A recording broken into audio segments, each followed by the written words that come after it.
Lupa, isa sa pinakaimportanteng yaman sa isang bansang agrikultural tulad ng Pilipinas. Sa loob ng maraming dekada, pinaglaban ng mga magsasaka ang karapatang magkaroon ng sarili nilang sinasaka. This is Patricia May Balagtas, and I will present to you an investigative look into the agrarian reform agenda of former President Rodrigo Duterte, his promises, accomplishment, and the impact of his policies on Filipino farmers.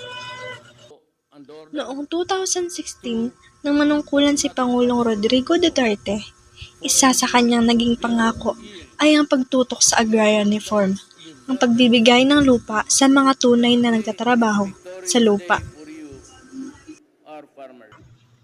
Ayon sa Department of Agrarian Reform, mula 2016 hanggang 2022, mahigit 516 hectares ang naipamahagi sa halos kalahating milyong Pilipino.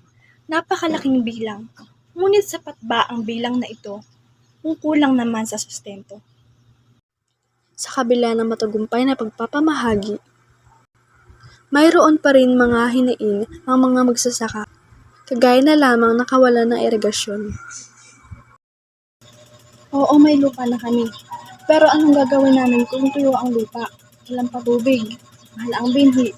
Iba pa rin talaga pag may tulong. May mga lugar pa rin may land disputes, mga magsasakang pinapaalis, at iba na namang grupo ang inaangkin ng lupa. Pinatupad din ang moratorium on land conversation, pero hindi ito mahigpit. May mga bukarin pa rin naging commercial land.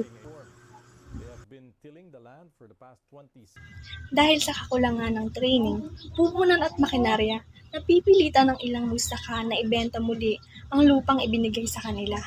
Ang iba naman ay bumalik sa pagiging trabahador.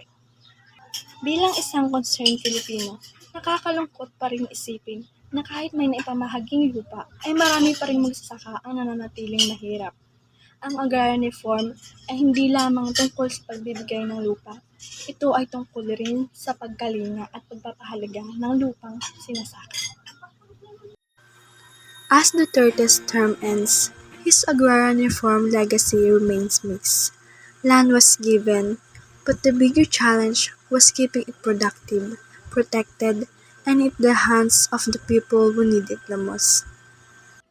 Again, this is Patricia May Balagtas, an in-depth investigative report of Rodrigo Duterte's administration.